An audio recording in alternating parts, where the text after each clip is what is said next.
Yo, what's happening? What's happening, fam? What's happening? Y'all already know what it is. It's that Get Busy Monday Night Raw review. It's your boy, FTW Rock, coming at you. It's your boy, Rolling Way, as usual. And we got a special guest tonight, y'all.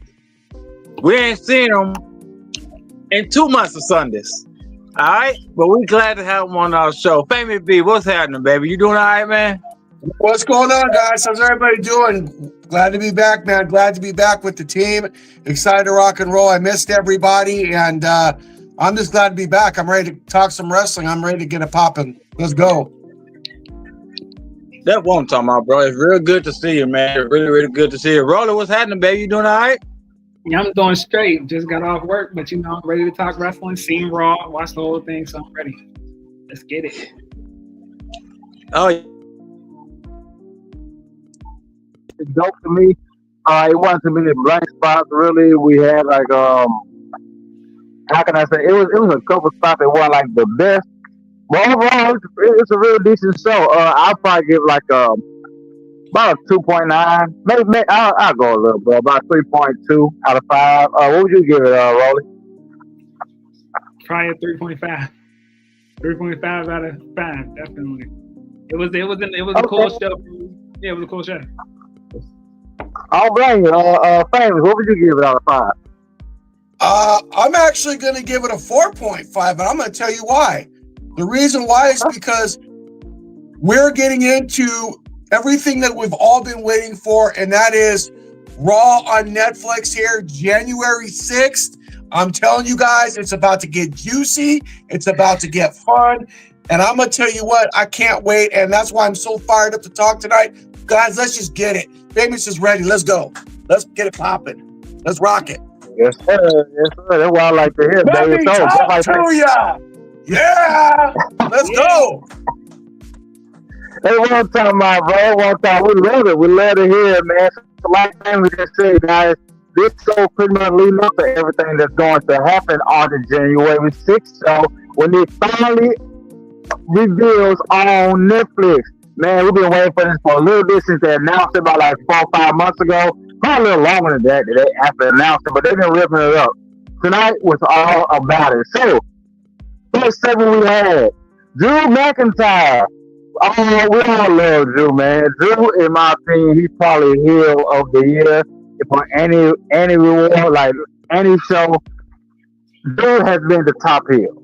No ifs, ands, or buts about it. In my opinion, I don't know anybody that's done. I'm talking about any show. TNA, AEW, WWE. Drew has been top notch, not just because of what he done just on the show and just his matches, but his social media presence has been just on fire as well. So, with that being said, we opened up the show with your boy Drew McIntyre coming out, giving an emotional speech about how pretty much everything he sacrificed. Coming to, be on these shows, not being away from family, not being able to do things with family and whatnot, and it's just how it's taking a toll on, and he feels like betrayed by, anybody helping Roman or anything like that. Pretty much the gist of it, whatnot. So, during that speech, Sammy came out, he's like, look, you ain't going to sacrifice it. We all sacrificing. We all here. You know what I mean? It's hard on everybody, not just you. And then he told me, you need to let this bloodline stuff go. It don't matter what I do. It don't matter what Jay Uso do. It don't matter what Jimmy. It don't matter what Roman do. It don't matter what nobody does. You are letting this affect you, and you need to quit it. So they pretty much get into a back and forth, and pretty much he's like, you know what? They're going to have a match tonight. But before that even happened, Sammy in with the mic, and they start brawling.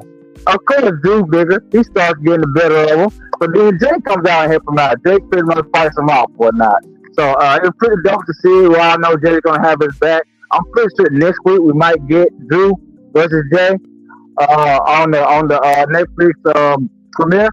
It was a pretty dope segment, man. I really like it. Like I said, Drew's speech was absolutely very, very emotional and pretty much heartfelt or whatnot. He gave the same speech on I forgot what the name of the podcast was, but I know Busted Open. There you go. Thank you. He gave that same speech and kind of like a different modern version of it on Busted Open. Say it again. No, I ain't say nothing. Okay. Yeah, he gave that same speech. It was very emotional. Rolly, go ahead and tell her what you think about this first segment, man.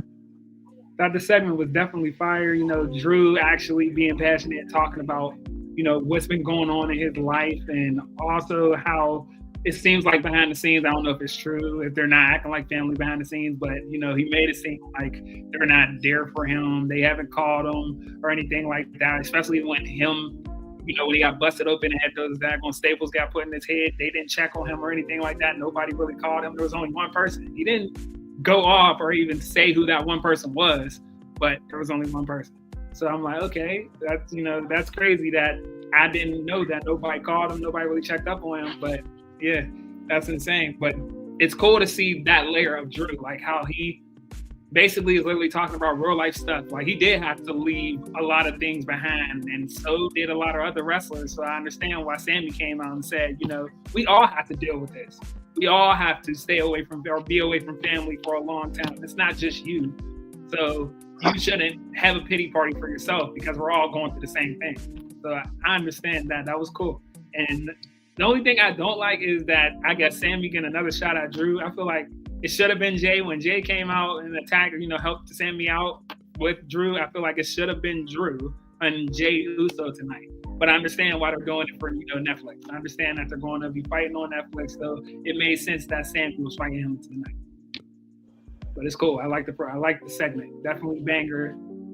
Straight up. Yeah, I feel like Sammy won them bad because, as we all know, Cody said this before. That R-Truth, he's never been R-Truth. Cody hasn't. His whole career, every single time, like 42 times, like he said, he was looking up the lights in the match, and that's what Drew McIntyre is to Sammy. Every time they go against each other, he's looking up at the lights. You know, and when they said that, it's like, you know what? Now I think about it, other than like war game matches, Sammy does look up at the lights with that Claymore every single time they go against each other. So I understand why he wanted it badly. Famous, give us your input on this, man. What do you think about this first segment? I'm going to tell you what, guys, this is why we're pro wrestling fans. It's very simple. You start out a promo like this on a good program on Monday Night Raw, and this is what we get. You talk about Drew McIntyre. You guys emphasize his character. I've been waiting for Drew McIntyre to come out like this for a very long time. Yes, we've had the character of Drew McIntyre. It was kind of a little physical, not so physical. And I was kind of expecting more and was waiting for more. Well, he got my attention ever since he came back. I like the fact that Sammy was talking about how wrestlers are supposed to be dedicated to this business. We have everybody in their locker room going through the same amount of stuff you go through. Guys, I'm going to tell you something. Pro wrestling shows us how important it really is. When these guys put their bodies on the line, they have to have a proper diet. They have to work out to keep their health going. It just shows that we really, really, really, really need, every time we go to any type of event, whether it's a televised event, a house or whatever, throw your support at them. But I will say this is what I like as well, and I talked about this on my own podcast as well, but I also talked about this. The wrestlers like it when you draw into them. Why? Because it gives them the inspiration to where when they go down to that ring, they know exactly what they have to do to keep us fans entertained. Because without us fans, there's no wrestlers, there's no ring, there's no programming. But tonight, this proved why we love pro wrestling. I absolutely 100% loved it, and I can't wait for a lot more things to continue. It was absolutely phenomenal. Great start to Monday Night Raw. Guys, I'm fired up. I love the transition that has been carried over to Monday Night Raw and all of pro wrestling. So take it away. Back to you. Yes, sir. Yes, sir. That's a good old hot take from both of you guys. I like it. I like it. Like you said, man, they do sacrifice a lot. Even at these shows, you know, me and Jay, we wrestle on a regular basis. So, yeah, at these shows, man, a lot of times they haven't eaten or drinking in the last hour or two. So, you know what I mean? Because you don't want to take a chance of peeing or having to poop during your match, which has happened a lot. I ain't gonna lie, I learned that the hard way. I had to pee real bad during one of my matches. It was held into the end, As soon as that 1, 2, 3 hit, I'm jolted out the ring. You know what I mean? But it's hard, you know what I mean? And like I said, it's good to appreciate them and show support whenever you can, because you never know what somebody's going through. You know what I mean? Even to get there at the event, even if it's paid for by a sponsor. A lot of times it's not paid for, especially the indie shows. But even if the person who brings the promotion that brings you in pays for, it's still sometimes a lot. Like I said, leaving family, sacrificing things here and there, it's a lot. So good take, family, and Rolly. We so appreciate that. Now, for the next segment, we had a little backstage segment between Adam Pearce and PFC. Y'all, if y'all watch the show, y'all know I absolutely hate this fucking name. Oh my god, it drives me insane. Why you couldn't just name them Pure Fusion or Pure Collection or even Fusion Collection? All three names together are just horrendous, and it's taken away from the group. The name is so bad. The group, it just seems bad. You know what I mean? But that aside, they had a little backstage segment with Adam Pearce. He pretty much confronted them about jumping Kairi Sane. Now my channel kind of went in and out during this segment, so I don't know exactly what he was saying. I think he was punishing them somehow. Famous, can you tell me exactly what Adam Pearce said on this small little part? So I believe he was trying to replace one of them with Kairi Sane, and Adam Pearce said, hell no, that ain't gonna happen. So we had just the normal people wrestle, which was Io Sky, Natalya, and I believe it was Alba Fire. So basically, they were just asking if one of them can replace Kairi Sane. And listen, I have to tell you something. I'm not. And listen, we all pull for wrestlers, no matter what. I've said that the women's division is absolutely on fire. I've said that from the beginning, but I'm kind of concerned about this faction, guys, and I wanted to talk to you about this because this faction, I just don't know where it's going. Sonya Deville comes back from a hard injury, and she's dedicated herself to coming back strongly. Zoe Stark, going down from NXT, brought up to the main roster. We're not really sure what they're going to do with her. And then, of course, Shayna Baszler, who I thought should have been pushed a long time ago, even before this all transitioned over. So I'm really not sure where this is going. I do have concerns for this, and I wanted to get your guys' take on it because, honestly, I'm just not feeling it. And I'm telling you, I love the women's division. It's better than ever. It's actually better than the men's division. I'm sorry if you guys disagree with that or not, but what I have seen happen with these women is unbelievable. I believe it's time they got their attention because we know about the men. So anyways, I'm going to go ahead and turn it to you guys and get your take on that, but that's my take. You can go, Rolly. All right, so the PFC thing, perfect fried chicken. I can't stand it. Can't stand it. I like that. Can't stand it at all. I'm tired of the name. I feel like the group should be disbanded. I feel like they should all go their separate ways. Shayna needs to be on her own because Shayna was great on her own. She was an ass kicker. She was breaking bones, snapping, tap or snap. Remember how that was in NXT? That's what we need back. That's Shayna Baszler. Zoe Stark, same thing. Zoe was good on her own too. I mean, she's not that, charismatic, but she was great in the ring. She has a great finisher. And I just feel like her in-ring skill can get over no matter what on its own. She don't even really need to have a character. As long as she wrestles and do her thing, she'll get over eventually. Sonya Deville. Sonya Deville was great on her own. I mean, she's always, I feel like she's been in teams since she's been here. Same with, she was with Mandy. She was with Carmella for a little while. So I don't know where we go with her, but those two, Shayna Baszler and Zoe Stark, they need to go on their own, be by themselves. This group is not working. It was an experiment. I guess Triple H wanted to see if it would work or if they can get over it or not getting over. Nobody cares when they come out or when they come out. It's just not it. Not it. I feel like they need to go their separate ways and they'll be better off out of the group. It's fine. I agree. I agree. I agree with both of y'all saying, man. I don't like them all together. I love them all separately. They've all done great things by themselves. Hell, I even wasn't against Shayna Baszler and Zoe being just together. But all three of them together, it don't work out, man. I 100% agree with Fanny where he said Shayna should have been pushed.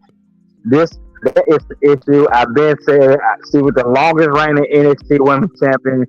And it makes no sense to bring her up and y'all pretty much have her float around, putting everybody over.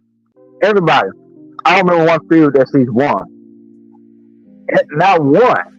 You know what I mean? Zoe even won a feud technically when she got Trish out there. Well, Trish technically lost to Olga, and then but at the end she gave it the Z attack or whatnot. So it's like it's hard to say what they actually should do.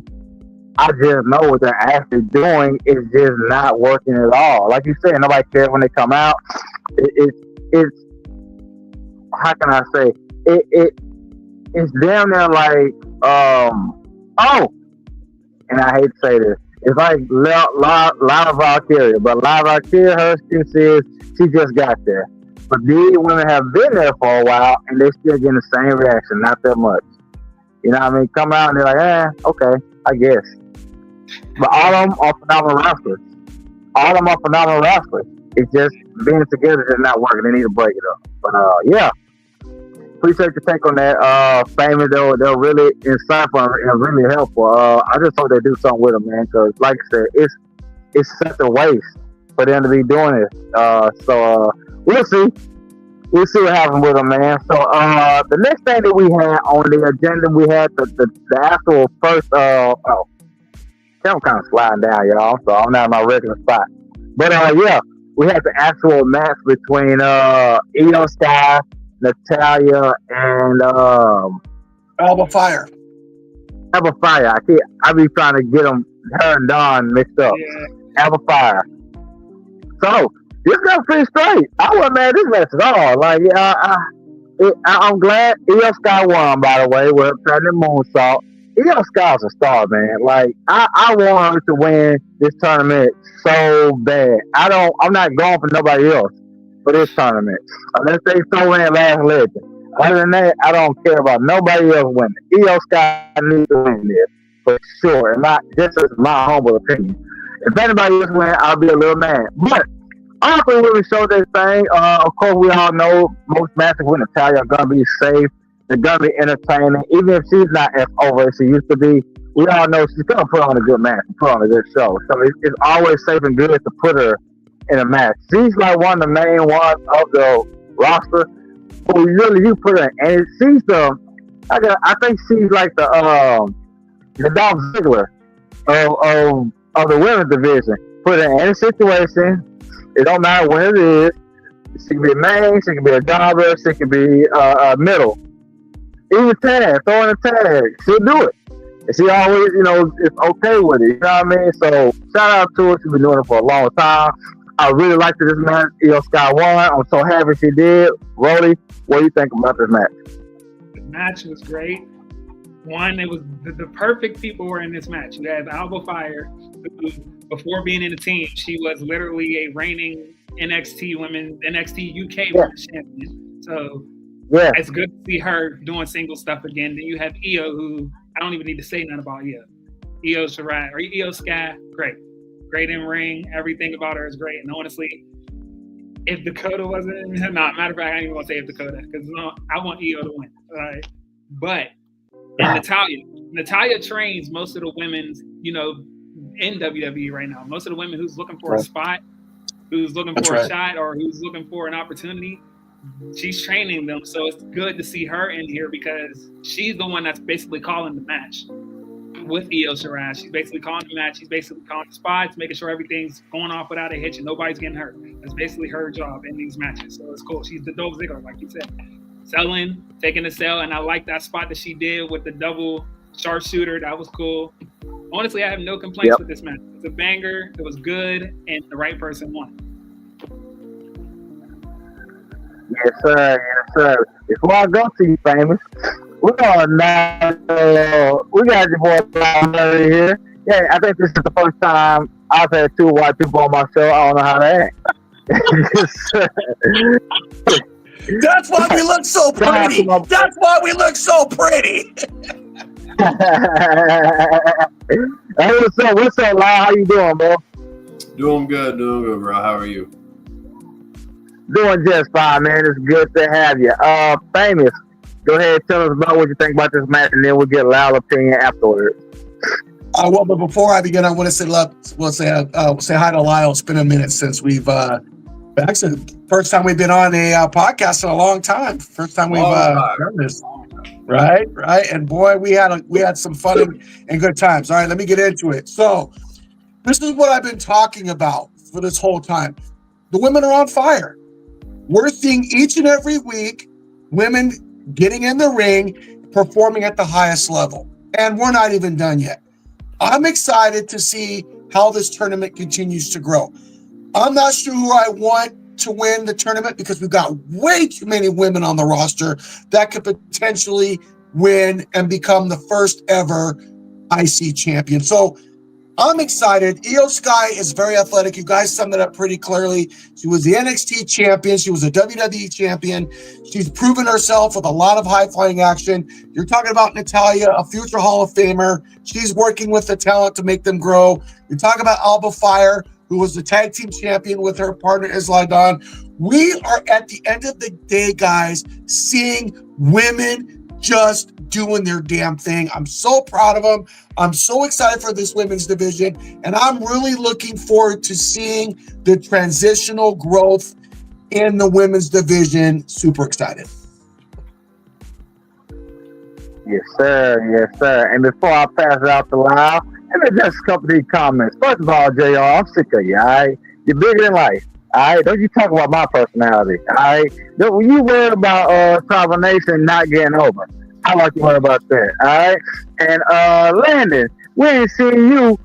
I've seen Famous B more than I've seen you. Where have you been? First of all, where are you? Congratulations on the child, by the way. But where are you? You like John Cena. We can't see you. Nice shirt, Famous B. All right, Lyle. Go ahead. I was going to say I'm not going to dignify his reply with a response because, I already picked up the W on him once. So me and you in there with him, come on now. Anyway, let's go ahead and continue. We're talking about the triple threat women's match, right? The qualifier. Yes, we are. Nice for the first ever. Yeah. So here's where I get to be controversial. I get why they do it. I get why they put her in the match, but I'm so tired of seeing Natalya. Okay, that's good. I understand she's the vet. I understand she's been around forever. I'm not going to say she's not good in the ring. She doesn't have all the skill. But thank God she didn't win. I was so thinking, fuck, they're going to make her win. She's going to be the first ever. I get it. Cool. She probably deserves it and all that. But please don't do that. They didn't. I agree with Rolly that the right person either Rolly or Famous, whoever one of y'all said the right person won, I agree. It definitely should have been Io in that situation. The match itself was good, though. I ain't going to take anything away from their skill in the ring. And Ben's saying, just like everyone else, that the women are killing it and have been killing it for a long time. The men had to step it up and get back on their level because for a while there, it was all the women. All we could talk about was NXT and the women matches. That's it. The rest of the main roster was sucking hind tit. So it's good to see that, they realized that and they had to step it up and go. That's all I gotta say. March 6th. For sure. Hey, that's a good take on it. Like you said, I personally believe, and I don't mean any harm by saying this. Raw may not. They have a good women's division, but I kind of think. First of all, I think SmackDown women's division is just slightly better, and I think NXT's women's division is top tier. Yeah. It's so amazing. NXT's women's division is jam-packed. Every single one of them. I don't know a bad wrestler there. I used to say Jakara Jackson wasn't as good, but what she's shown lately, I see why they call her up with metaphor. Like, they're all amazing. They all look great, too. Shawn Michaels, man, when I say this man is Booker of the Year, I don't care what nobody say. I don't care what Triple H's job is. He ain't doing as good as Shawn Michaels. He also put championships on black people. That's a different story. But anyways, it's the women's division, like you said, famous. It stepped up so good. It's so entertaining. I'm just glad to see it. I'm glad that they got their mid card title. It's something to see. Like they've been loving this 4 years, and like they said, they've always wanted it, and now they actually gotten it. I'm pretty sure the veterans are gonna get a shot at this mid card title. Right now, you got to put on somebody hot and somebody happening to give that title prestige. So hopefully they do good by it, man. I want EO to win badly, like very, very badly. If he's not gonna get that world title back, I want her to win this. So shout out to him, man. Shout out to all of them, and hopefully everything goes great with them. Now let's get to the next thing, man. We have a little backstage segment with Judgment Day. Judgment Day, as y'all know, it's a countdown to Dublin.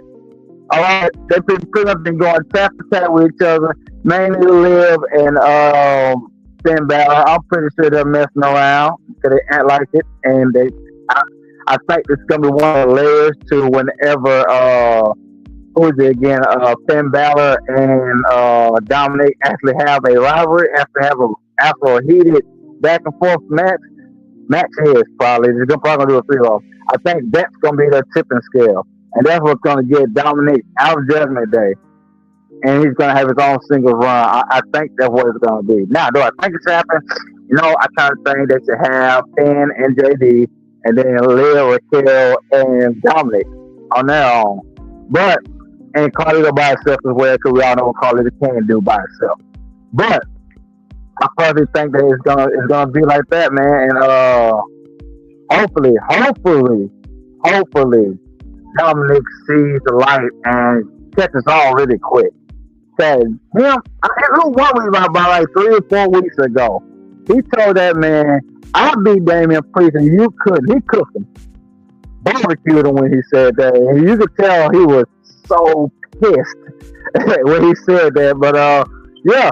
And the backstage segment, pretty much going back and forth and tip for tat with each other. Thanks to last week, Judgment Day lost tag team titles to the War Warriors or War Raiders. And I don't know what they're gonna do with Judgment Day. I personally think, like me and Rory talked about it before, it's probably time for them to break up because they don't have the same silver they did. Taking Rhea and Damian out was a mistake. Taking Edge out in the first place was a mistake. But then they got this version, and they got Carlito just as a comedic relief. He should be the powerhouse because they've always had a powerhouse person, which has always been Damian. But then, in a lot of senses, also with Rhea. Now to go from that to none, and Carlito pretty much don't win matches. Finn's not big, Dominic's not big, JD's the smallest guy. We're all tired of Liv Morgan. Not everybody. Everybody's probably not tired of Liv Morgan, but I'm tired. I'm tired of Morgan. I'm very, very tired of her. And Raquel, she doesn't add anything to them. So they should break up, just in my opinion. But this backstage segment, it was okay. It was kind of entertaining. Dominic had a little smart things to say as well. We're going too loud. Tell us about this little backstage segment that Judgment Day had. What do you think about it? They need to go ahead and just break up Judgment Day already. Like you said, man, the two people that were actually holding it together are gone. Finn needs to do his own thing or just go be, a tag with JD or something. But the only person that's really killing it right now in the Judgment Day is Dominic Mysterio. For me, he's the most entertaining person. He's having great matches. He's putting on just killer performances all around. He's doing good on the mic. He's doing good on the camera. He's doing good in the ring. And I mean, I'm not trying to take anything away from Finn Balor. Everyone knows how I feel about mid-boring, as Rock likes to call her. So, yeah, just go ahead and they need to kill this storyline as far as Judgment Day. Go ahead and break them up. Let's get these people doing their own things. I don't know what they're going to do with Carlito, honestly. We never see him wrestle. He barely even gets any lines. He got a little segment tonight. I'm sure we'll get to when we get there. But other than that, I don't know, man. The segment was kind of F for me. I like the Liv Morgan thing. Like, cool. Like, it is entertaining-ish, but I'm ready to move on from that at this point. It's like, I think in order to save it, they need to go ahead and do the Liv Morgan thing. Because here's the thing, everything around Liv Morgan is not popping no more. Everything around her. From Raquel Rodriguez to Dominic, he's not even as much as he was. To Rhea, it seems like she don't have as much as ass because she's been attached to the hip to Liv Morgan. And the Women's World Heavyweight Championship, nobody care about it. Nobody believe that she should have beat Nia Jax. Nobody believe that shit. No, she shouldn't have won. I'm sorry, she shouldn't have won. They were ridiculous. But I mean, it happened, and it is what it is. Rolly, tell us something, man.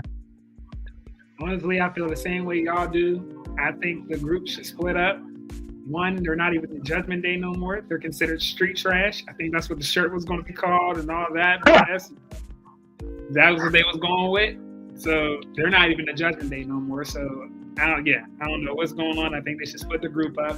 Finn and JD should be a tag team, and Finn's not going to do the singles thing no more because honestly, they're a perfect group together because Finn trained JD.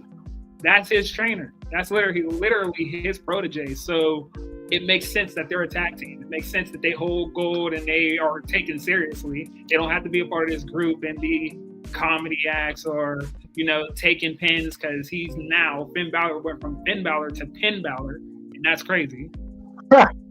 It's just crazy. It's crazy to think that Finn Balor, NXT champion, world-renowned talent, New Japan. Don't be disparaging that boy Fergal now. Yeah, like, that's crazy. Like, no. Honestly, I feel like they should just split the group up. Nothing's happening right now with this group. Dominic is the star. Dominic's the star. Dominic's going to be the one to get the pushes. Dominic's going to be the one. He's the one that's the most over, which is boo. If you're booing him or cheering him, it does not matter. Dominic is over, the most over. So he's the one that's going to thrive out of this whole group. I feel like, it's over. Let it go. Carlito can be the comedy relief and do the same thing R-Truth is doing on on Raw. That's cool. Hey, Rolly, real quick. You want to go ahead and let the people know that we got a little break coming up real quick? Yeah, we got some sponsors coming up. So, boss man, you want to bring the sponsors in? Hold on. Let Famous go first, and then we're going to do that. Okay. Right. My bad. Oh no! If you guys want to go ahead and do that, I can come back and do the segment if you want. That's fine. Go ahead and take that break if you like. I can come back and I can always come back and do that. Absolutely, go for it. Okay, that's fine. Yeah, boss man, where you at? You're never here anyway. Can you hear us, boss man? Stay tuned, people. We coming right back to y'all. If he takes too long, we're just gonna fire him. That's it. I'm sick of him. I can go ahead and give you my opinion, and if he comes back in, then I can go ahead and stop. So okay, so I'm just gonna make it very simple. Is he here? No, is he here? Okay, so I'm just gonna make it very simple. You guys have all made great points. I agree with you guys 100%, and I'm gonna take it a little step further. You talk about the first Judgment Day when we had Mommy, we had Damian Priest, we had Finn Balor, and all these others. That was a strong Judgment Day. That was a powerful Judgment Day. This Judgment Day is a comedy hour Judgment Day. I'm about to just turn on my TV and watch the comedy hour because that's what we're getting here. I agree with you guys with Dirty Dom, although I hope he has the chance to really shine. Why do I say that? Here's the reason why this is important. Because it's in his blood. Ladies and gentlemen, pro wrestling fans, it is in his blood. How did it get into his blood? Look at his dad, Hall of Famer. It is in his blood. We have got to get Dominic Mysterio on his own, and I want to see this Dirty Dom wrestling that's in his blood because I know it's there. When are we going to see it? We better see it damn soon. That's for sure, because we know we're going to get it. Let's talk about Liv Morgan real quick. I'm going to give Liv Morgan just a little credit because of the fact that her first title reign was horrible, in my opinion. And again, it wasn't her fault because I think they didn't really have any belief in her. They didn't really think that she was championship material, that they wanted to give her the opportunity, and it just didn't work out. This time is a little better. It's not great now. It's not great. It's a little better. But when mommy gets her hands on her, she's going to get that title back, and it's going to change the whole entire game. So at the end of the day, I do agree with you guys, but I did want to throw it out there. All right, I'm good. Hey, boss man. Hey, that's a good take. Thank you. Appreciate it. Yeah, that definitely was a good take. Yeah, I mean, whenever Boss Man pops in, we'll do it. But, until then, we're going to keep the show going. But Boss Man, we'll let you know, if you're listening, you can pop in anytime. Just let us know. We'll start what we're doing and get those sponsors in.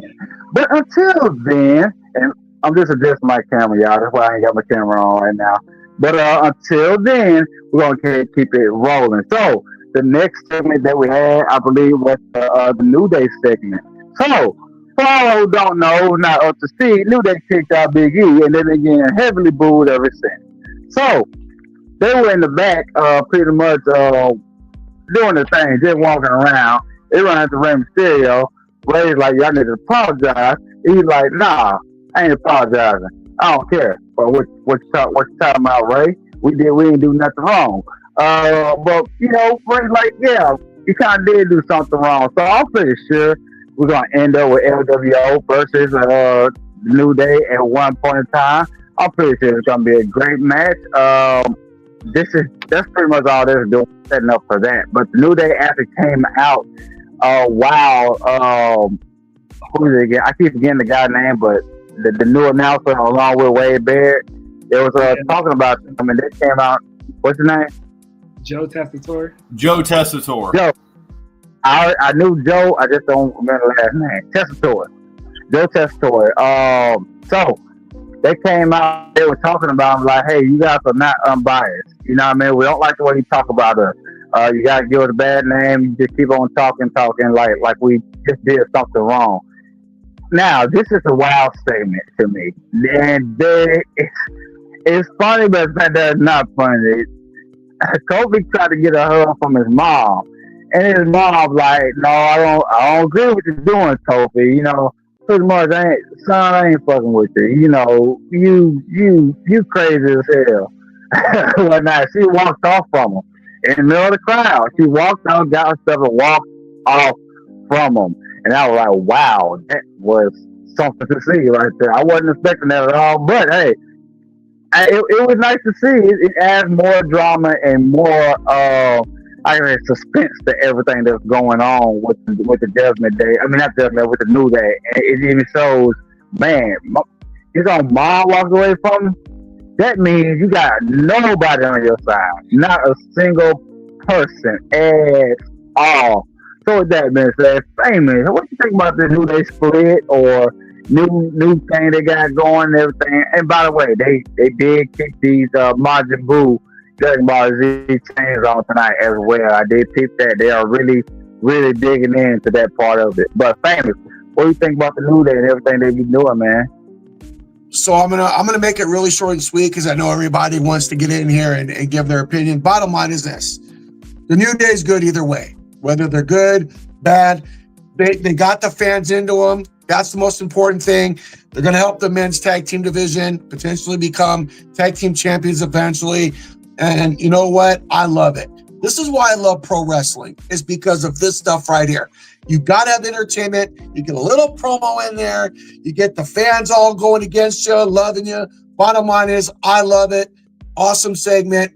Good to see Kofi Kingston's mom get involved. What the hell? Bring moms in. I'll bring my mama in. I'll bring my whole family in. Y'all want some action? I'll give it to you as long as it works. And the way that they're performing, I'm good. Good job tonight. It was fun. Fun to see. Yes, sir. Go ahead and just tell us something, Lau.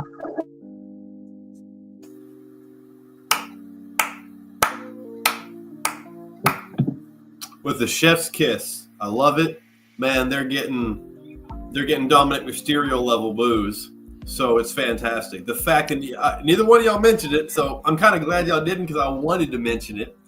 This is not only Kofi Kingston's mom there. This was his hometown. This was a hometown. He moved there to Boston, I believe it was, from Ghana. So that's where he kind of migrated to. So that's technically like his American hometown, and they booed the living dog shit out of him. Like, you didn't hear any cheers. So for me, that point just added so much more to the storytelling and to the drama of all this. Not only is he getting booed severely, again, Dominic Mysterio level boos in his hometown, but his own mama's like, nah, deuces. Like, damn, that's great. I love it. This is one of the best stories going right now in the WWE. Yes, sir. Yes, sir. I'm glad you did mention that. I did forget to mention that. Like he said, it was Kofi's hometown, and he was getting booed, man. That's crazy work. There's no way. They had to told them, hey, y'all, beforehand, y'all need to boo Kofi. There's no way. And they actually knew to boo him. Because when you go to your hometown, even as a heel, you usually get cheered. So it was great to see, man. WWE doing their thing. Rolly, let us know something about this whole thing. All right. So first, before I even start on, what I think about it, I just want to say it was cool seeing that Xavier Woods is starting to get, Kofi's starting to rub off on Xavier. His drip was 10 times better this week. 10 times better. My boy had the little Letterman jacket on with the gold chain. I'm like, oh, he's stepping in. Yeah, he's stepping in. He found the forms. And can I mention this? He has a saying on David's jacket called "That New Beginning." Yeah, I think that's the name. Them I think so too. Yeah, it's crazy because I thought that was like when I looked at the jacket because he turned around a couple times trying to basically show it off. I'm like, I wonder if that's the name. Honestly, I'm not mad if it is the name. I think it's cool. New beginning, not new day. It's the new beginning. That's cool. But honestly, I like the segment. I like that his mom basically literally called him out about what he did to Big E. She's basically saying that, yo, Big E's like one of your best friends, and he's a son to me, and you did that to him? No, I'm not cool with this. I'm walking out. I'm not hugging you because you're not right. You're not in the right. You're wrong. But they feel like they're right, and I love that they feel like they're still right about this whole thing. Even with his mom not, giving him a hug, Kofi still feels like he's right. He feels like he did nothing wrong. What did I do? That's insane. Like, loved it. I love the heel that they're getting. I love how everybody's basically singing them out in the locker room. Like, heels don't even want no problem with them. They don't even want to be cool with them. Like, heels and faces, that's how you know you did something horrible. Horrible. Loved it. Stay cooking. They're cooking. Yes, sir. Yes, sir. I completely agree with that, man. Like you said, they cooking, man. And I want to say something about right before Dominic and Damian match, what they said to him. But boss man, did you just pop in, man? You give up the sponsors yet? I see him pop in.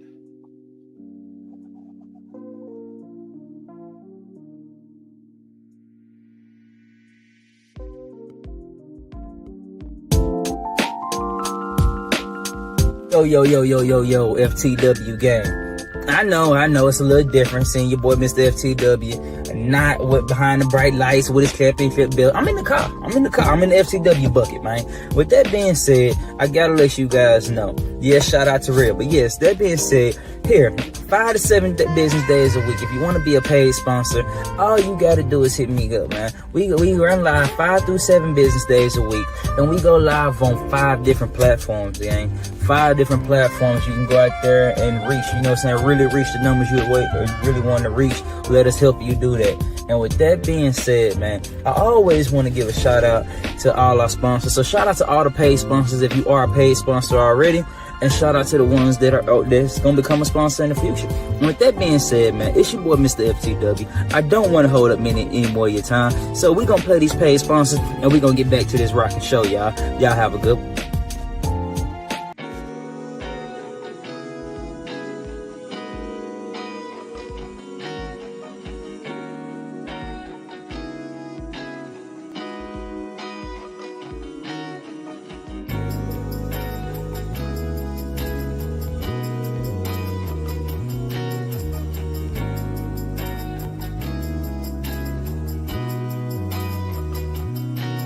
Down M13 through Genesee, I 75 is the home for me. Welcome to Saginaw, Saginaw, Saginaw.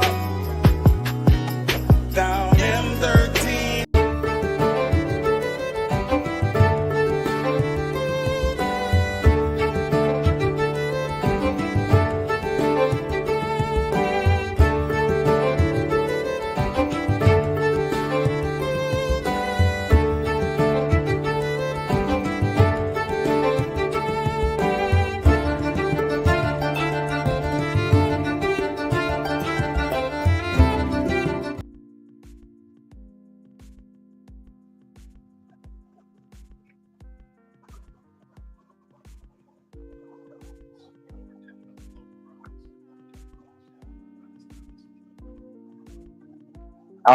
Is the family lead? No more? What happened to famous? Well, there you oh, there you go. Whew, I'm about to cry. We can't go on without famous. No, seriously. All right, y'all. So, yeah, the overall paid sponsors, like the Boss Man said in that first video, if you want to be a paid sponsor, hit any one of us up. We will do our best to get the Boss Man and let him know what we have going. Or let y'all know what we have going. We can work out something with you guys. Now, with that being said, we can continue this show. So, this next segment, I'll say, well, I think I skipped one, actually. I missed Self's little interview that he had. Did I skip that, or is that the one that just came up? I think I skipped it by accident. But Self had an interview, and they're pretty much asking him about this whole thing with him and CM Punk. Like, why is he so infatuated with him, pretty much? This man said something about he got to, like, get this evil out of his soul. Something among those lines. Like, Seth was very detailed this time about how much he can't stand CM Punk. I don't want to look. Some people are just wrong just to be wrong. Like the bad people. Some bad people are just wrong just to be wrong. Some of them I agree with. I'm not saying Seth is a bad person, but if we're doing a heel in the face in this scenario, Seth would definitely be the heel. But I don't disagree with what he said. I agree with everything he said. Like there's nothing. It was a great statement, great interview. Like I said, he really went into depth of how he's really feeling about everything. And next week is gonna be a banger. The January 6th show with him and CM Punk. They're gonna tear the house down. I personally believe it's probably gonna be match of the night, and not saying no other match is not gonna be. I think as far as one-on-one, they've probably been planning this match out probably since Punk got hurt. So I personally believe it's gonna be hard for it not to be match of the night. If it's not, like I said, I'll be disappointed, but I still think it's gonna be a great match. Lau, can you tell me what exactly you think about this whole thing as far as the whole CM Punk, Rollins, this interview, everything around it, man? It's just a lot. Finally, we'll get to see CM Punk versus Seth Rollins. Okay, this is the only match I've been excited for since Phil Brooks decided to grace us with his presence once again in the WWE. This is the only match I've been wanting to see. So I'm a little disappointed it's not at Mania. I feel it is a Mania level match that we could see a lot better, more, not really necessarily better, but more production put into and build up put into even more than we've already got. And I'd be okay with that. But I get it. They're really trying to make the Raw on Netflix debut just, wow, everybody's got to tune in to see this. My problem with that, one, it was twofold, really. One, they're stacking this Raw on Netflix debut way too fucking good. You're not going to be able to keep up with that. Like, it's going to be fantastic on January 6th, but then the next Raw after that, and then the next, you're going to blow your wad, right? Pardon my language with that, but right at the beginning, your first fucking show. Like, so I don't necessarily agree with that. They didn't have to make that the marquee main event at all. They could have done a face-to-face, a contract signing, a brawl, something, again, leading up to another pay-per-view, if not Mania, then Rumble. Something, not the Raw debut. Okay. Twofold. Well, hell, actually, I forgot myself. I think I've said both my points right there. It's the fact that just you don't want to ruin all the Raws after that. And it should have been, oh, here it is. The fact that we know Netflix has had issues with their streaming as far as when a mass amount of people tune in, like with the Tyson Paul fight, they had those issues. They're going to probably have the same type of issues. They're definitely risking it by doing all these marquee matches on this show and ending with Punk and Rollins. So people that might be waiting for the end of the show, for the main event, to go ahead and join into Netflix to watch it, could crash the whole damn system. I hope not. I hope they got all their bugs out because I've been excited for Raw on Netflix for a long time. And that's it, man. Like I said, the only CM Punk match I've been excited to see is this one. It's not happening in Mania, but we're going to get to see it. It's going to be good. And I'm sure that Fragile Phil will probably be hurt again and miss Mania. But, oh well. Yeah, just wishing it on him. Just wishing it on you. Man, I've never seen somebody hate their twin so much. Hey, Famous, go ahead, go. I don't want to go down into history that I don't wish injury, like actually want injury on any wrestler, whether it's independent or professional. But he's got in the Fragile Phil for a reason. We do know, especially since he's been back, he's been a little bit of injury prone. So with this type of match, the intensity it's supposed to be, with this, vitriol, this hatred they got for each other, supposedly, it has to be a hard-hitting match to make sense. And I think in that scenario, although Punk got out of a Hell in a Cell with Drew unscathed for the most part. So, brava, good for him. I'm excited to see it. Hey, it's not my damn twin. Fucking I'm going to super kick you in the face one of these days, I swear. Hey. I'm not saying you look alike. I'm just saying y'all got similar features. That's all I'm saying. That's it. All right, you routes are the same too. All right, so and it's crazy to say that technically that's not even the biggest match of the night. The biggest match supposedly is going to be the tribal fest with tribal combat. But Famous. What you think about this Phil Brooks Seth Rollins thing, man? Let's get it on. Oh, yeah. Let's get it on. Let's go, baby. Hey, let me tell you something. Let them fight each other to the very end. I want to see blood. I want to see some broken bones. Listen, this has been transcending since the beginning. Let me tell you why. You talked about Seth Rollins made it very clear when he said, when you're done with Drew McIntyre, I'm going to kick your ass. You're next on my line. So Seth Rollins already wanted to take care of CM Punk. Why? He did not like CM Punk coming back to WWE. He made it very clear. So the bottom line is this. Let's just get the match on. Stop talking. Let's get to the battle. I'm ready. Let's rumble. I'm out. Mic drop.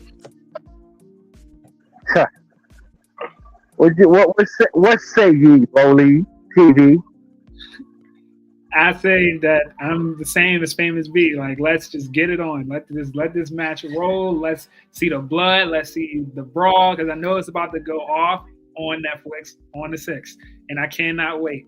Like, this has been literally, this heat, this like blood between those two has been boiling up since CM Punk showed up on WWE backstage, and how he was talking about Seth Rollins and how I was talking about his wrestling skills and everything like that. Basically just laying into him the whole time he was there. And then Seth literally saying that, CM Punk, he talks tough about me or says stuff about me, but he is still sitting behind a desk. So I'm like, okay. I remember that those two were literally feuding back then. So this is just leading up to that. This has been leading up to this match that's going to happen on the 6th. Now, the only thing I'm kind of skeptical about is that this is their first time having a match. So I'm feeling like maybe it might not go off as like a complete, actual finish. Like there will be an actual finish. I don't think it'll be like that. I think this is probably going past the 6th. I think this is going to go further into probably pushing towards WrestleMania. So I don't know if this is their last match, which means that we're probably not going to get a straight finish, which is, that's cool if they're going that route, because there's some things saying that, they're probably pivoting for CM Punk to fight Roman Reigns at WrestleMania just because they've seen how that was at Survivor Series. But like I said, I don't see that happening. And if I don't see it happening at WrestleMania, I see it happening at maybe SummerSlam or something like that. But WrestleMania, that is literally reserved for CM Punk and Seth Rollins to rumble and go at it. And Netflix is just the beginning of that. The 6th is just the beginning of that. We're going to get some heated rivalry. We're going to get some, banger of brawls, and we're going to get something that's going to be worth talking about on the 6th, definitely. I'm glad you said that, Roderick. I was going to bring that up, that this is probably not going to be the only match. That's why they're having it now. And Lyle, like you said, I'm pretty sure we probably are still going to, I can't guarantee it.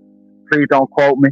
But I'm pretty sure Mania still probably can be Seth versus Phil. Or, I'm sorry, CM Punk. But that's going to be like the 3rd match. You had it right. He's Phil. You had it right. He's Phil. You said it right. You're good. You don't poison me. But yeah, it's probably going to be them this time. And this time it's either going to be at Royal Rumble or Elimination Chamber. And then they probably have their 3rd and final showdown at WrestleMania. And hopefully they don't do stuff like they did with Cody. God, he got to win one of these matches. That's a different subject. I just don't think they should let Cody beat him 3 times. I don't care about winning the feud. 3 times in a row was, oh my God, it was so hard to watch to me. I just knew he was going to win that last match, especially with Cody Rhodes' chest being all bruised up, and they still had Cody beat him. I was just like, what are we doing? Nothing against Cody. I still like Cody. Him being Seth Rollins, he can beat anybody. Seth Rollins, it is just in my opinion, of this generation, is a top 10 wrestler for sure. And everybody's list is being a top 10 for this generation. I would say 5'2", Lyle, but just for nobody can argue with it, at least top 10 for sure of this generation. You know what I'm saying? But they did it anyway. That's a whole different thing. I just don't want them to do it again. Don't do it again. You feel what I'm saying? I feel like he should be the one to win this feud. And that's because Phil you got me saying that. CM Punk got to lose. You know what I mean? He has to lose a feud just to know, how it is to lose these feuds here. Other than when it's not dealing with a championship. Usually he don't lose a feud if it's a championship involved, like he did before on his first run. Now he don't got no championship. You know what I mean? He just won a feud of the year with Drew McIntyre. He should lose this one to Seth Rollins. If anybody, it should be Seth Rollins, and I wouldn't be mad at all. Now, if Seth Rollins losing this to CM Punk, he should have a problem with it. He absolutely should have a problem with it. I'm not saying he will, but he should have a problem with it. This is my opinion on it. But yeah, I like it, guys. Good feedback on that. So the next thing that we had the I believe it was Dominic versus Damian Priest. Before Dominic came out, he actually ran into New Day in the back. And they're like, can you believe this, man? Somebody's on the outside, right? He's just like, hey, that was kind of wild, you guys. And walked off from him. That's crazy. If Dominic tell you it's wrong, you're probably wrong. Whatnot. That was just crazy. I said the dude turned on his dad and his girlfriend. That's wrong. That's crazy. And he told y'all, yo, that was a lot, and walked off on. So that was crazy. It was real funny to me. But the next thing we did have this match between Damian and Dominic. It was pretty interesting. It wasn't no bad match, but as all matches in with Judgment Day, they all got involved pretty much. Came out, interfered with the match, tried to beat down on Damian before the War Raiders came in and saved the day. War Raiders, as y'all know, they took the tag title from Judgment Day last week, and it looks like it's gonna be War Raiders and Damien going against Judgment Day. I'm glad Judgment Day doesn't have a title. Very glad. I'm not even saying I'm mad about the War Raiders having a title. I don't want them to keep on ignoring the fact that they are not getting popped and they are not that over with the crowd. Eyeball was over. Even the Viking Raiders had more of a pop than the War Raiders. They keep ignoring the fact that they're not over like that. You know what I mean? They can be, but they're not. And they stop just going over. You know what I mean? It's an elephant in the room. They haven't been as big as they were before. You know, I'm sorry. And I'm glad they got the titles off of Judgment Day because they wanted to defend them. But it's just hard to keep on watching them. And I guess they're going to pair on with Damien and see what happens with this, if they can help get them over. Really though, this is my opinion. If they really want to get them over, put R-Truth in their storyline. Every storyline that's dying, you put R-Truth in it, it immediately becomes something. You know what I mean? Just my opinion. But what do you think? Well, you can go first on this one. With this whole match between Dominic and Damien and the whole interference and everything. The match was cool. You know, I didn't really catch all of it, but it was cool for everything that I did catch. And like you said, every match that the Judgment Day is in, there's always an interference, mostly. So it was bound to happen. But it was funny. It was a funny interference. Like JD sitting in the front row with his dad going Santa Claus suit on, and Damian Priest looking like, I know that big head anywhere. Like, and just going over there and just messing with him, pulling him over the barricade. Like, why did you think you were in disguise? I mean, you were in disguise, but your head's still big, brother. He's still going to figure it out. And then Carlito trying to sneak his way from underneath the ring, so Damian Priest lift the curtain or lift the apron up to see, and he's right there. I'm like, y'all, I'm like, this is hilarious, but god dang, now it's really all y'all are comedy acts. But it was cool for what it was, you know. Viking Raiders coming out, not the Viking Raiders, my bad. You got me saying it, the Viking Raider, the War Raiders. War Raiders. Yeah, the War Raiders coming out there and basically helping them out is cool. And like you said, I see that they're trying to put them with Priest, maybe to get him to rub off on them and what he got, you know, the cheering and the crowd on his side. It maybe could work. I don't know if it will, but it's good that they're experimenting. It's good that they're doing something, trying to do something to get them over, because you don't want them to just flounder. I like that they're not trying, or Triple H is not trying to just have them flounder or go out there and just, you know, swim with the fishes and sink. I like that he's trying to get them over somehow, and it's cool to see that. I have no problems with this. I just am tired of the street trash Judgment Day, and I'm ready for them to break up. That's it. It's like Junior Varsity Judgment Day, JV Judgment Day is what we're getting with this. Famous, you can go next. What's happening? What you think about this whole segment with Dominic, Damian Priest, and all of it? I mean, you guys pretty much summed it up pretty clear, cut, and dry. You know, it was a segment. It was there. You know, we had outside interference. It was bound to happen. We knew it was going to happen. I was glad to see that the War Raiders were teaming with Damian Priest. I think it's going to be a great 6-man tag team match next week on Raw. I like the War Raiders. I think they're a powerhouse tag team. I think if AOP can somehow get away from the Final Testament and have Paul Ellering with the AOP, we're talking about another good tag team that could hold tag team gold. So at the end of the day here, the segment was put on for a reason. I enjoyed it. And I'm looking forward to next Monday Night Raw. And, you know, hey, promos, storylines equal what? Matches. That's all I got to say. Yes, sir. Yes, sir. Yes, sir. Lyle, what'd you think about this whole fiasco? Fiesta. Damian Priest as a solo face is absolutely terrible. So they needed to do something. So why not, since he's this biker rocker guy, I guess. You know, it's always kind of been unclear what Damian Priest is. He's got this really comes out with flames and really dark, like, almost a magical dark aura, but he's street trash from the hood, talks about street fighting in Puerto Rico, and is just like a rocker guy. So it doesn't make a whole lot of fucking his just gimmick does not fit for me as far as what he's doing. I'll take nothing away from the talent, but putting him with the War Raiders, a biker gang now, that might actually work. That might fit for whatever shtick he's got going, and it might keep him a face a little longer. That's about all I got to say about it. I've already expressed earlier how I feel about the Judgment Day and what they need to do there. I did. Was this the second match in a row with an interference, though, or was this the first of the two in a row that had interference? First. Okay. It's the first one. We're going to tackle the next one in the next subject for this first. Okay. Well, then I'll mention that on the next part. That's all I got to say. Cool. Yeah, man.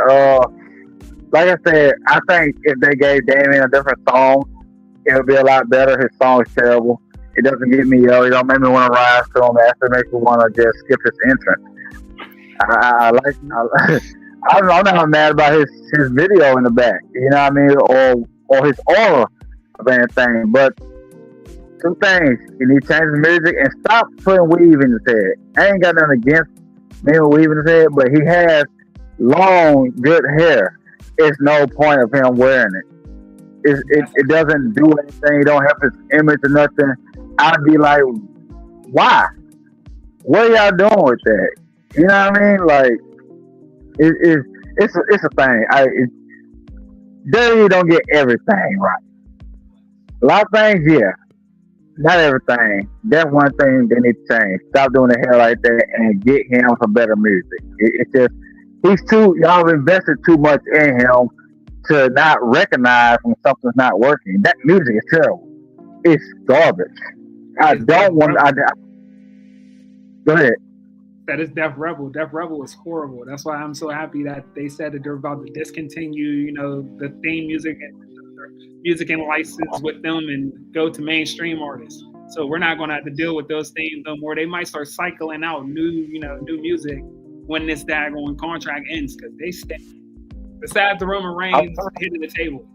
Hit of the table was fire, and some of their things, cook, but most of their track record is just butt.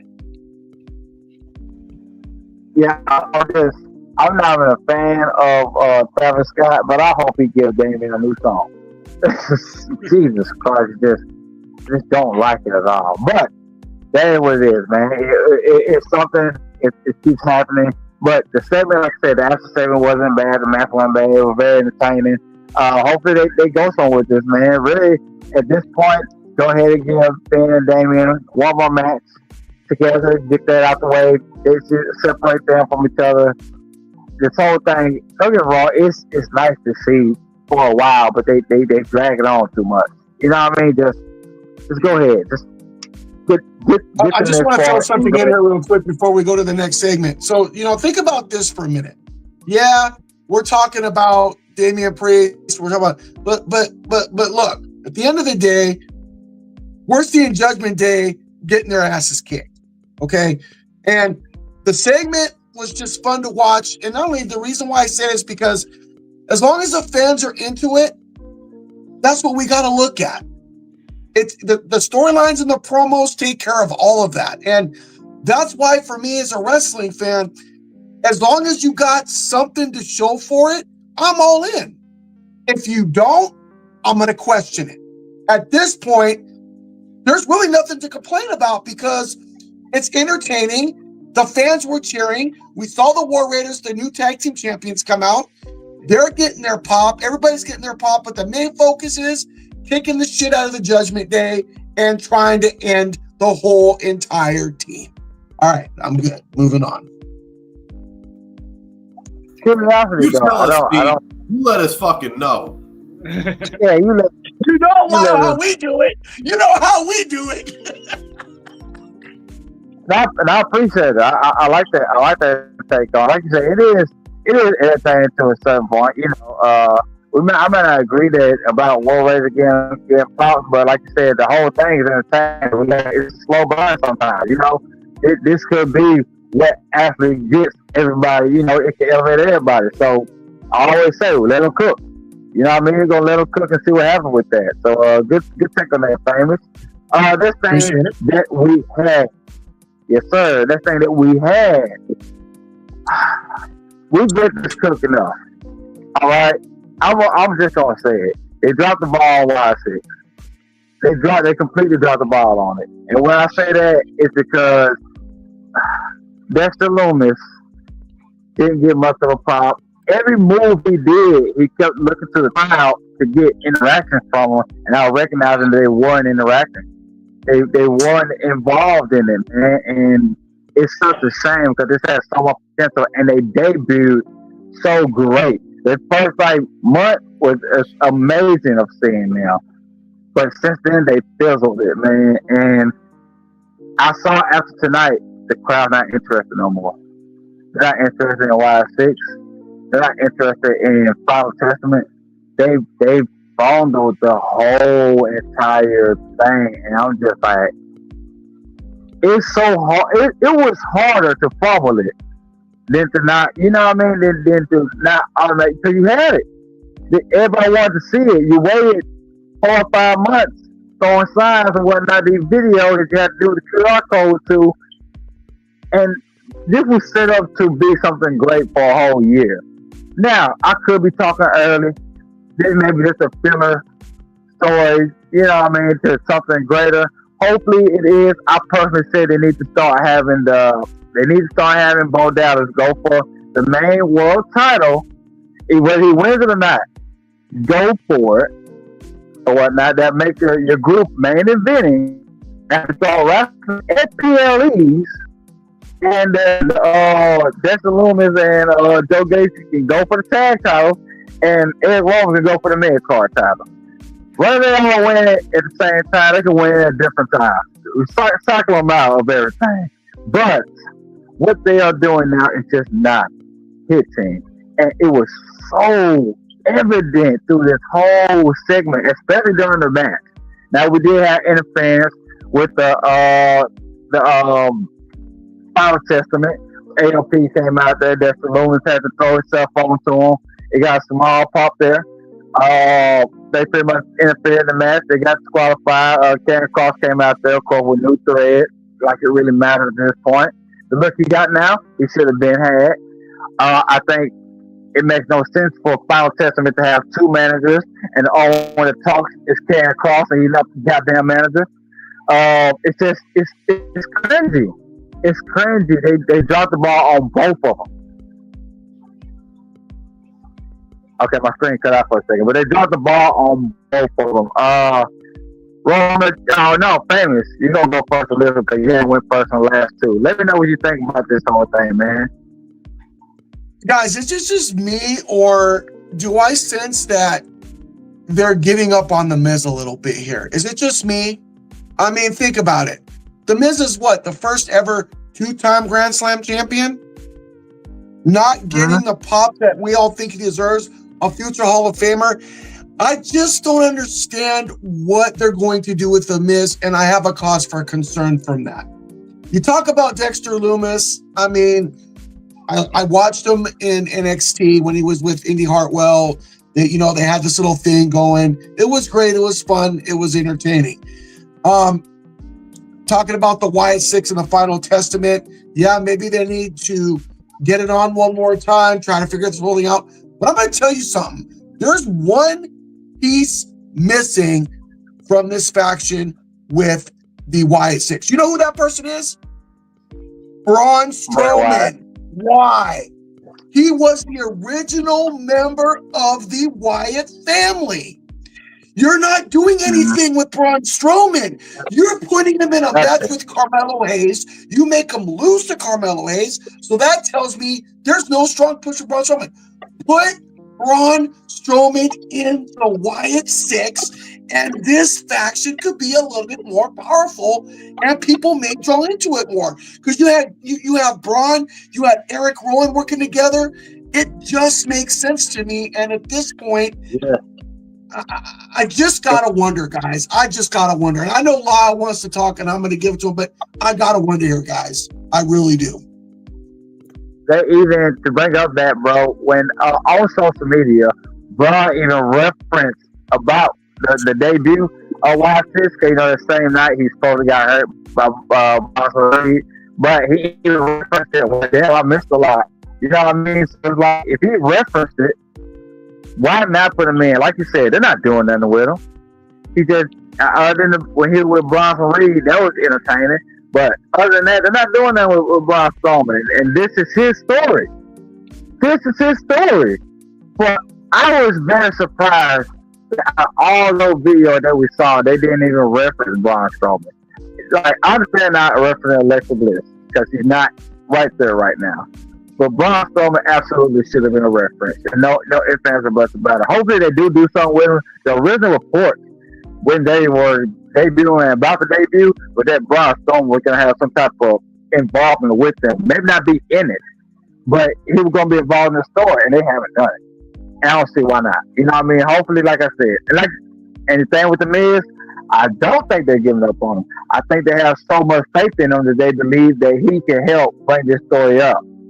Which for a little bit he did at first, the first like 2 or 3 weeks. But now, after they made them lose in such a weird way to them, now everything else that they do is like, we don't want to see it. You know what I mean? Move on to the next story. So yeah, you go ahead, Lyle. You pretty much said it. You stole it from me. That's what I was gonna say regarding the Miz. I agree. I don't think that they gave up on him. I feel like they thought, okay, he can help this rivalry actually work. He can help all these guys get where they need to go because of the faith they have in him. And they didn't have any immediate stories to put him in otherwise as far as title opportunity. They needed, all right, we need this YS6 to work. We need this Final Testament to work. Miz, the ultimate best Hall of Fame mid-carder that there's ever been. Him and Dolph Ziggler, in my opinion, or as he's Nick Nemeth now in TNA. I feel like it, and both of them are and can be main eventers and main titleists. They both have been. So I'm not, but for me, and this is perfect, completely my classification system, not anybody else's. This is just how I feel about it. You have what are called placeholder champions. That's not necessarily a bad thing. But if you're within a transitional period and you need to put a belt on someone for a month to 3 months while your main guys get healed up or come back from doing movie or whatever's going on, people like The Miz, people like Nick Nemeth or Dolph Ziggler, hell, people like Sami Zayn, personally, I feel they are eternal great mid-carders, long-term United States, Intercontinental, any kind of those championships, that no problem with them being multiple time, holding it for a long time. As far as world heavyweight titles and stuff like that, yeah. But again, placeholder champions, short-term placeholder champions. Basically how they kind of treated Kofi, which I know I'm going to offend some people here. I feel like Kofi's another one of those mid-carder guys and tag team guys, personally. I know he had a great solo run, and it was good to see him get that individual title and have the Kofi Mania. That was a fantastic moment in general, just the story and the moment in and of itself. But for me, he's another one that was a good placeholder champion. I didn't like the way they stripped him in 18 seconds or whatever it was from Brock. I didn't like the way they did that. That was just wrong in so many ways. But other than that, they completely dropped the ball with the YS6. We've been saying it for a while, and it pisses me off because for me, it's so disrespectful to the memory of Bray. And I know that there's no way Bo is happy about the way this is going. And as far as the Braun Strowman issue, I do believe that they still currently have penciled in. They want Alexa to come in and be the sixth of the YS6, which is why they haven't pivoted to Braun yet. But since we've heard nothing at all about Alexa, other than that she's back to training and she's in the ring, we've seen pictures. She's in fantastic shape, no baby weight. So what the fuck what's going on with that? So they need to pull the trigger on Braun because they've killed the YS6, especially again. 2 matches in a row, in by disqualification because of interference, made no sense. They didn't let Dexter do anything to be impressive, really. And having Uncle Howdy, Bo Dallas, lose last week killed it. Killed momentum. He's the main guy. He's the protege of Bray's younger brother. He's starting to look more and more like him every fucking day, and you have him lose? I don't care if it's shenanigans or not. The YS6 should not be losing right now at all. That's right. And Absolutely the fact right. that they're doing this after that amazing debut where there's bodies everywhere, blood. I mean, fucking awesome. We're like, yeah, and now we're like, Yeah. like you said, Rock. The crowd's moved on. He got no kind of pop when his entrance came. You know what got the pop? The music. Bray's music. That's what got the pop. Absolutely. They cheered for the music when the music hit. They started cheering, and then Dexter stood up, and there was just. Oh, we forgot. We forgot. It Not was that they Dexter. don't like Dexter, but that they weren't really that excited. I mean, it was just. I'm so disappointed because I was really looking forward. Ever since I'll be honest. Ever since the Undertaker, man, you know we know that somebody needs to step up to have that dark. You got to have that dark in your promotion in wrestling. There's got to be that kind of dark, not necessarily spiritual, but just that kind of you all know what everyone knows I'm talking about. That aura, that type of person, that type of character. The Undertaker, there'll never be anyone like him. He set the standard in the bar. And the fact that he passed it on, the mantle to Bray, and Bray was doing such a great job, and now, because of unfortunate circumstances, Bray's brother is trying to step in and finish his business. I feel like WWE's got to be fucking killing him. And there's no way Bo's happy about how this is going. He can't be. I'll get too long-winded on this, so I'm going to cut off and let everybody else have their thing. We don't keep the show for that long because the YS6 is very near and dear and close to me. So that's pretty much all I have to say about it. Before we move on, I did want to say something real quick. I disagree with Lyle, and this is why I like coming on here. I'm going to tell you why I disagree. The Miz never needed anybody to begin with, never needed a faction, never needed nobody. The Miz was an Intercontinental Champion, a United States Champion, and a WWE Champion. Yes, I believe they gave up on him. You cannot tell me a two-time champion like the Miz is, okay, and not put a title on him and not even try to push him. Putting him on this team is not going to help him. A two-time Grand Slam champion, and this is all you have for him, he can be a great individual champion. I disagree. That's why I come on here, but I totally think they gave up on the Miz. Totally gave up. He don't need nobody. You can't do a two-time Grand Slam champion like that. Put him with the Final Testament to help him do what? Boost him up? That is not going to boost him up. But I'll leave it at that. Well, you see, I partially agree with you, Famous, but at the same time, I think it's more the fact that so how can I say it? Everybody doesn't keep their same fizz the whole time. And there's nothing against the Miz. He's great. But as long as he keeps a WWE job, I don't think he really cares as much. And that's only because he got the TV show, got the hot wife, everything outside WWE. He comes to WWE, he puts people over. I don't think he cares. You know what I mean? I think he's like, hey, he run my checks, I'm gonna do whatever. You know what I mean? That's why I think. I don't think that he can. I think if Miz actually came in and was like, hey, I'm sick of it. Do me better. I think they were like, all right, man, you're right. We didn't believe in you before. And you became two-time Grand Slam champion, main event at WrestleMania, and did a great job. I think they were like, you know what? You're right. Which is why they gave him the win, him and R-Truth to win at WrestleMania this past year. You know what I mean? That's why I don't think they gave up on it. I think Miz is complacent. He doesn't care as much. Should he? Yes. I don't think he does. But good take. Go ahead, Wally. Let them know something about it. I think, like y'all said, they gave up on the YS6. I feel like, I don't know, they dropped the ball on the YS6. I don't know what's going on. Like during the match, there was like a little,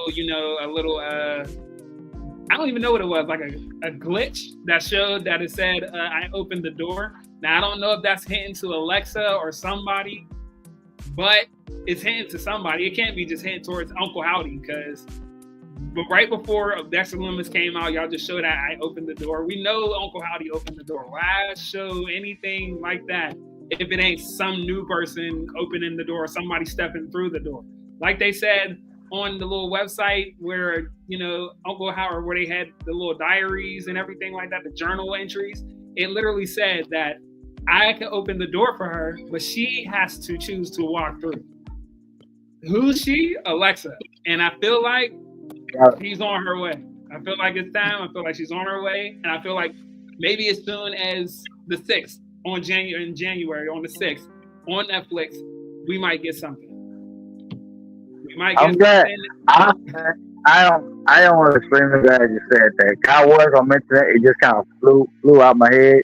I'm glad you mentioned that. I'm glad you mentioned that. Those are telltale signs that, of course, it's her and somebody's coming. So, Alexa Bliss, if it's not Alexa Bliss, I'm gonna lose my shit.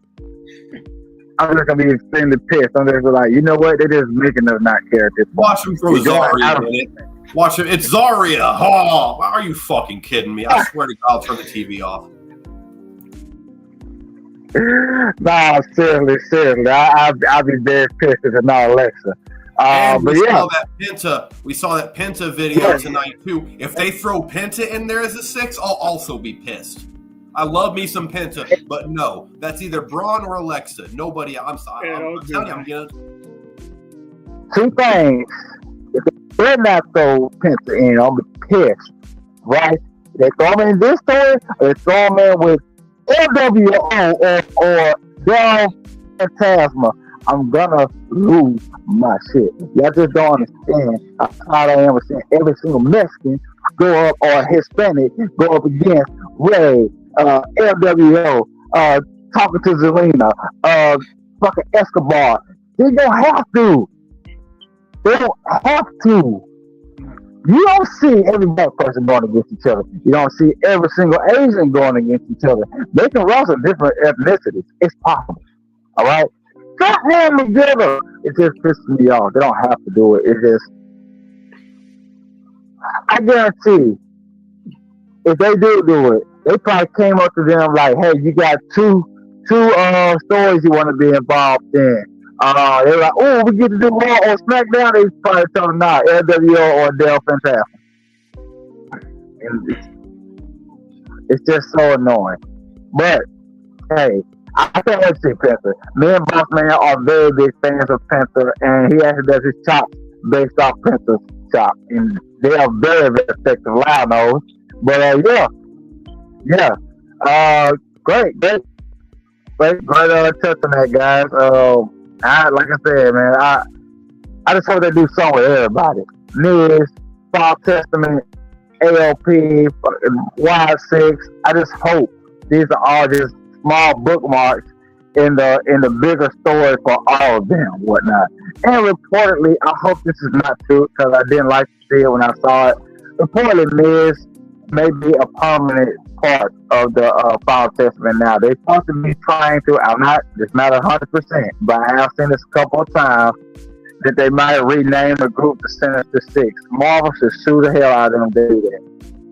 I hope Marvel wraps them up in litigation if they do that. I just hope they don't do it.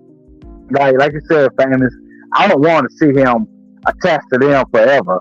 You know what I mean? I don't want to see him attached to them now. But they definitely need to get him off of that. You know what I mean? He's better than that. So, that is what it is, man. It's a headache, but we're going to see what happens with it. Like I said, let him cook. Keep rolling. So, next thing we had the actual main event of the night. It was actually a pretty good match, and we know it was going to be because Drew McIntyre and Sammy, they're going to put on a good match. No matter what, you know what I mean? Where you're tired of seeing it, where you know the outcome, where you think one person gonna win, the other wins, or you're going for somebody, something happens. It's just interference. Actual match itself was a great match. It was, in my opinion, it was match of the night. Either this or that triple threat with the women, but I kind of like this just a tad better, only because now for y'all don't know, Drew McIntyre did win, right? And after the match, also, Sammy got attacked by the bloodline, the new bloodline, which is Tonga,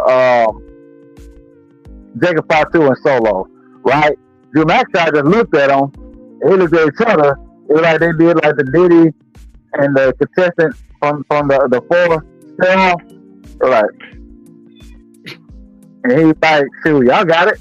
And he just walked off from it. Then Jey Uso came out here to try to save the day. I don't know why we didn't get Roman tonight. I knew Jey wasn't going to come out because he's hurt.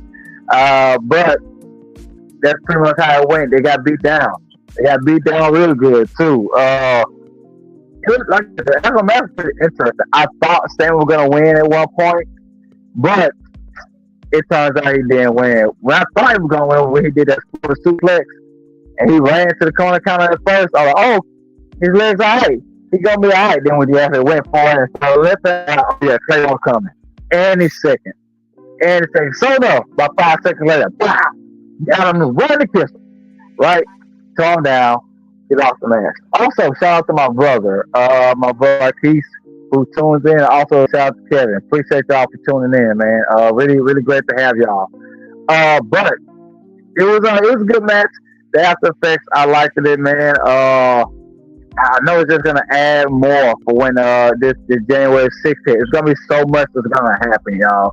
And this ending damn show made it official. We're gonna have the Bloodline story on Raw, pretty much, instead of SmackDown. Drew, I don't know if he's gonna stay on Raw or SmackDown or go to SmackDown. I personally think he should move to SmackDown.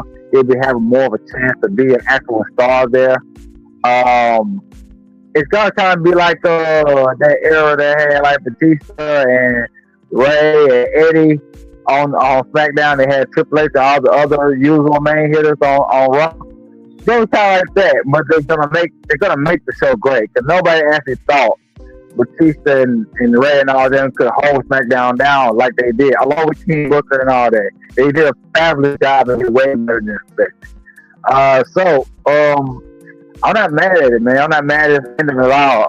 What do you think about it, Lyle? You can go first. I didn't particularly care, honestly, about the Sami McIntyre match. We've seen it a few times. It was average. It was kind of mid. Once again, here comes another group out to attack somebody. At least the match got finished this time.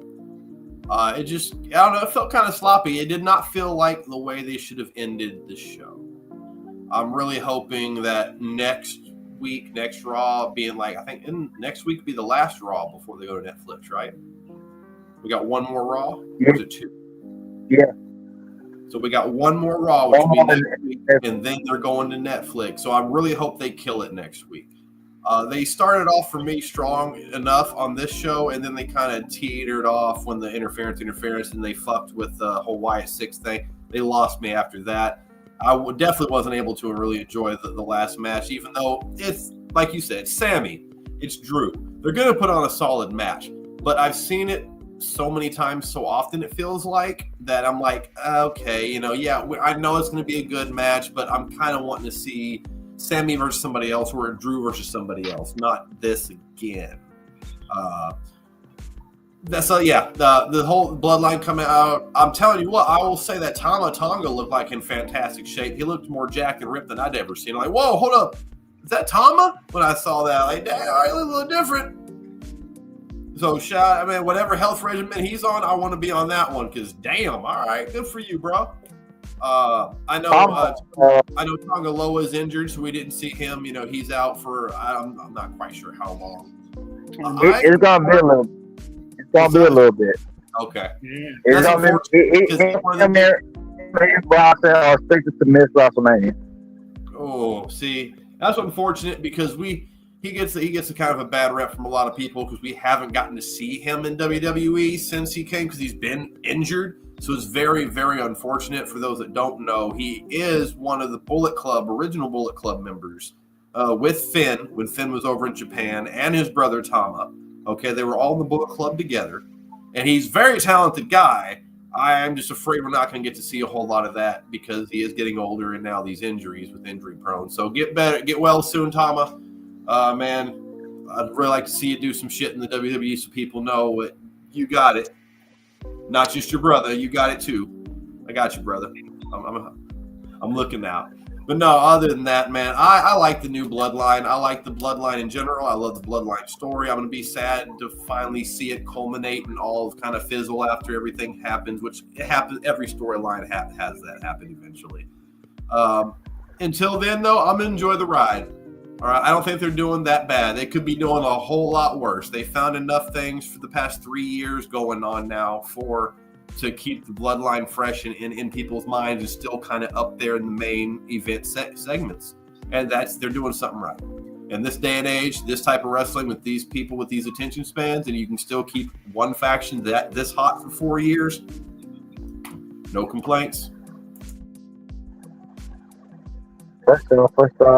Roy, tell me something, man. What you think about the whole thing that happened? Thought it was cool. Thought the main event was, as good as it would be. It's Drew and Sammy. So I'm not expecting anything less than good. So I was satisfied with the match. The ending was cool. Like we said, we had a clean finish. It wasn't an interference, it was interference, but it was a clean, actual finish to the match. No interference that had caused a DQ or anything like that. It was a straight finish. So that was cool. The post-match beatdown. Boy, when I say the new Bloodline, like I said, crash out. They show up and they tear shit apart. Tear shit down. Ruin the whole, just tear everything apart. Anybody in sight. If you run out, you're getting handled too. Don't matter. So I love to see that. And Solo is starting to look more and more like a tribal chief, like my little TikTok video, how I said that he's, looking for inspiration from Roman Reigns.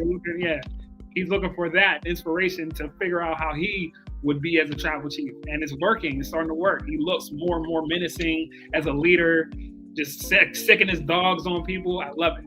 I love it.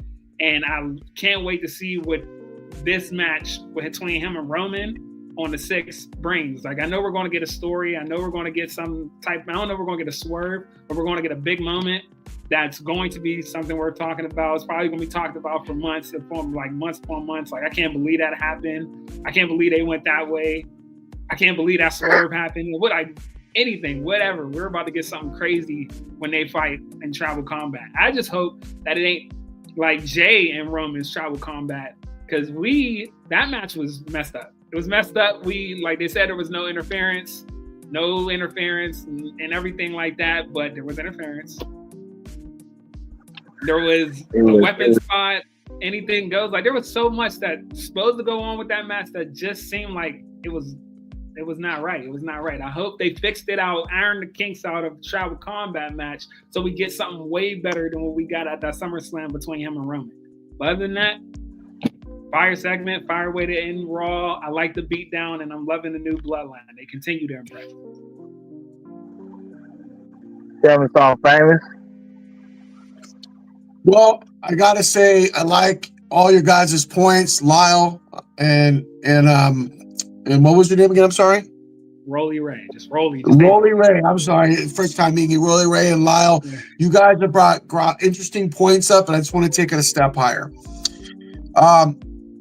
Everything that happened is, like you said, Rolly, is transitioning over to the match we're going to get on January 6th in the Tribal Combat match between Roman and Solo. This is exactly, I felt like this was a plan to stir the pot, to make it more interesting, to get us ready for what we're all going to expect to happen.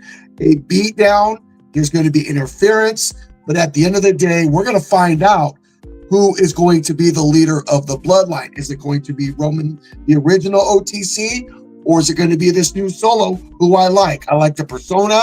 I like the aggression he's got with his team, but the promo and the storyline is going to continue. And that's what's so exciting for me as a wrestling fan, and you guys as well, is because we get to experience it. We get to acknowledge, we get to see, we get to study. And then when we come on here, we get to talk about it. Man, I tell you what, I really do enjoy it. I enjoy this. I enjoy you guys. I enjoy the debating. And I am so ready to find out how far this match is really going to go between Solo and Roman. I got to tell you something. If us wrestling fans are not pumped up, man, I'm ready to go. And Lyle knows when I get into Ric Flair mode, it's crazy, but I ain't going to do that tonight. I'm going to keep it calm and quiet. But that's all I got to say about that. I'm good to go. I'm going to tell you this. This is my prediction, right? And I want y'all to memorize this clip right here. We're going to see The Rock, January 6th, during that match, or after the match, before the match. He's going to do something. The Rock is going to make his presence felt during that. So he's not going to miss out on that money tournament. I swear to God, he's not. He's coming. I don't care what nobody said. The final boss is coming back. Rock, all right. As soon as I saw how much money the Red Ones movie lost, I knew we were gonna see the final boss real soon. I was like, yeah, he come back real soon. He gonna be like, yeah, I can't. Let me tell you something, Rock. Yeah, you said it, and I agree with you 100%. I'm gonna take it a little bit. I agree The Rock is getting involved. I'm going to be more specific, though. How I think The Rock is getting involved, I think The Rock is causing Roman to lose Tribal Combat. And Solo's going to end up winning. And then that's going to set up Roman and Rock WrestleMania Night 2. With Paul Heyman turning on Roman to join Solo and a new faction. Possible, yeah. It could be. Or leaving all together and re-teaming up with CM Punk. Something like that. But yeah, I do think that Solo, unfortunately, is going to win Tribal Combat January 6th because of The Rock. I really do. Well, so Blue Room messages, you have to pay attention to those. When Paul Heyman came back, he had on a red and black suit that who was it again that Solo had when he first ever popped up at the new Tribal Chief. So and we've been seeing him wear the black suit with the red shirt. Yep. Solo wore it again tonight. Yeah, I want to tell you this, and we're gonna end it off with this because we've already been on here getting 2 hours. But Solo progressing from where he was when he first started this, even when he first took over the Bloodline, to now, it's so impressive. It's so there. Like at first, you really didn't want to do nothing but watch him kind of wrestle. But now it's like when he grabbed the mic, I want to listen to him. Like the one part where he laughed at Roman Reigns, that one thing like, that kid plays over and over. And I love it. Like he says things that really, of course, a lot of it is copied from Roman Reigns, but the detail of how he copied it, it's so detailed when they do like the camera angles where they're like back to back doing it.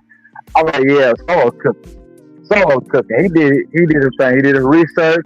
He practiced, and from the time he started to now being on the mic and everything, even his body transformation, they asked him to do this body transformation to go from he was kind of like a heavy, stocky type of guy, like a form like Jimmy J or whatnot. He pretty much built on his weight to give off the persona of Umaga.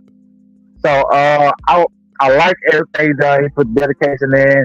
He hasn't disappointed us, and he's doing everything he can. Now, thank you guys, all you guys, y'all opinion on it. There was a good show.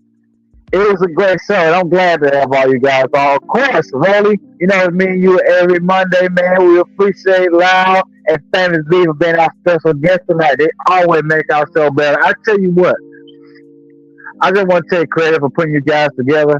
Not Boss Man, me, for putting you guys together. So, you guys, you're welcome. And I want to thank you guys too. For just being you. Unapologetic, coming in with your opinions, giving a different perspective. That's why I'm never mad at anybody who wants to join the show and talk wrestling, because we need your perspective. If everybody had the same opinion, there'd be no point of wrestling. You know what I mean? Because you got to get different perceptions and everything for it. So, with that being said, that's a wrap for tonight's show. This was the Get Busy Monday review on Mondays. Tuesday, we got the Get Litty review. Wednesday, we got the AEW. It's for NXT on Tuesday. Wednesday, we got the AEW Man Family review. Thursday, we got the Lock Up Lounge. That's Famous. Are you going to be on there this week? MSB will make his return very soon, going to Sundays for the Fun Day Sunday Pro Wrestling Podcast. It will be on Sundays, 7 at night, coming very, very soon. So stay tuned for that. Yes, sir. Yes, sir. So Tuesday and Thursday is pretty much going to be MTG Gaming and Boss Man. I will eventually start joining that show too. To just be on there, talk some wrestling with my boys, because ain't nothing wrong with it. More wrestling to talk about, let's do it. Fridays, of course, we got Fight or Flight review for the SmackDown review. We also got another guest coming. I'm not going to say who, but you guys are going to love it when we actually pop them off with that. But, of course, we're going to be in Bud on there. We're going to get another guest on there as well. On weekends, we cover any PLEs, and Strange B just said he's going to have his show on Sundays. So, it's about 7 days a week, 5 or 6 days for sure that you're going to get this wrestling. Like I said, we got all kinds of things coming up. We got WrestleMania season. We appreciate everyone for being here, and we are out. You guys have a great. Be easy. That's all I'm saying.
From Green Bay, Wisconsin, Mr.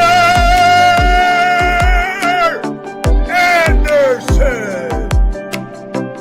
Yeah. Kennedy.